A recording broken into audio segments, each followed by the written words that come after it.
Yeah, hi there, and these comments, I'm just going to use your initials, A again.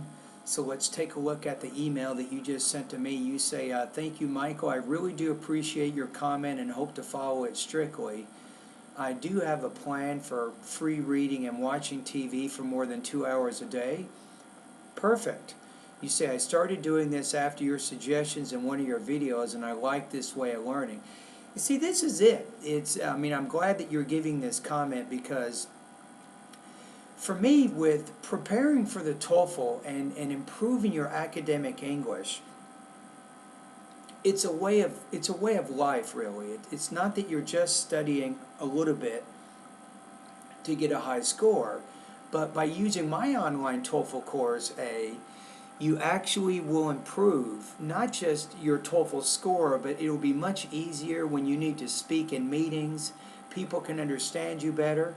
If you have to write academic or professional type reports or writing, you will be much more coherent.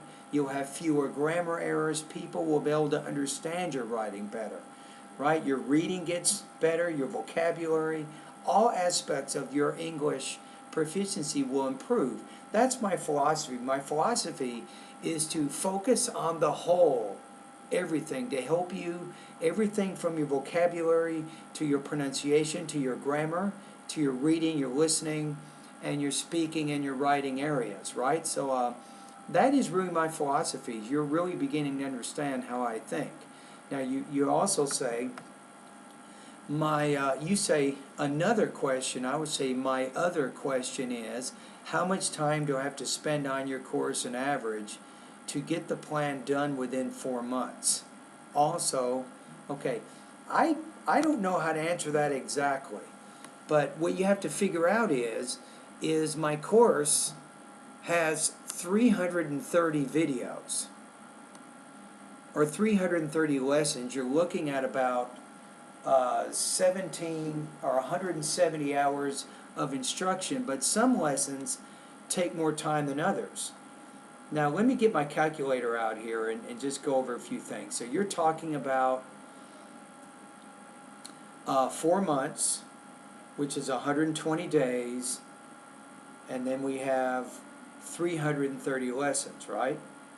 So if we take 330 lessons divided by 120, that puts you at about 2.75 lessons each day you want to be doing for those 4 months.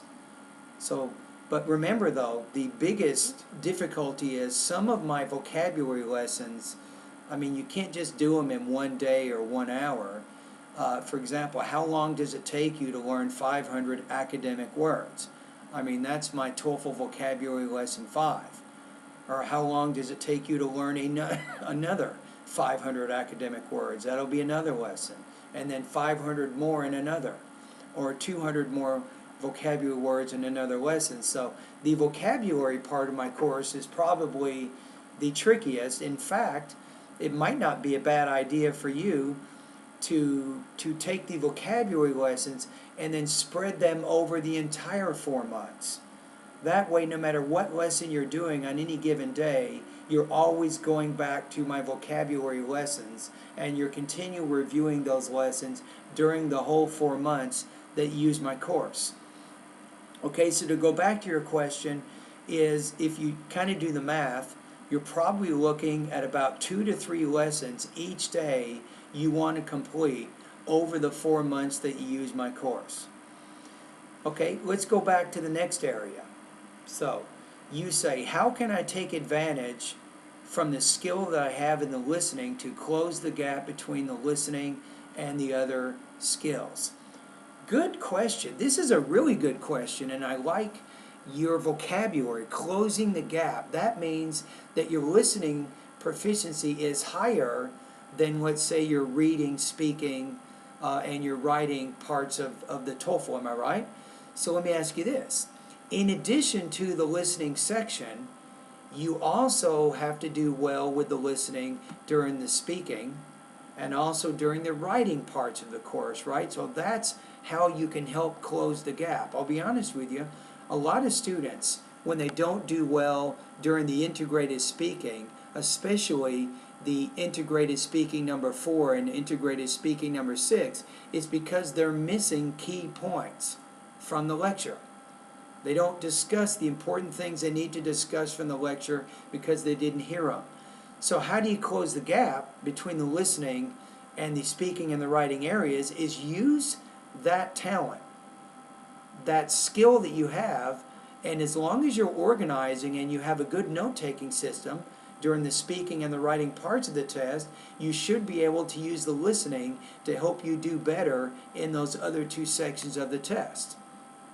Now, also, if your reading is good and you improve the reading, then it also makes it easier for you to complete the integrated speaking and integrated writing sections of the test because they also have reading in there that you have to complete. So, is that making any sense? So, I think you're in good shape here. You have very good listening proficiency, and that means you'll probably do pretty well during the listening part of the test. And then as long as you have a good note-taking system, you can use those skills also in the speaking and the writing portions of the exam as well. Okay, anyway, thank you very much for your comments. And if anybody else is watching the video, if you guys have some information you'd like to share, you can put it in the comments below this video. For example, what do you think? What are some things that you do that help you not only improve your listening proficiency, but also things that help you to improve your reading, speaking, and your writing proficiencies? If you have some great ideas, you can post those below this video. And if you're interested, you guys, whoever's watching the video, if you want to become one of my students, I'd love to have you. You simply need to go over to my website at www.bettertoeflscores.com. You can learn a little bit more about my online TOEFL course. And everybody at my YouTube channel, thank you guys for subscribing to my channel.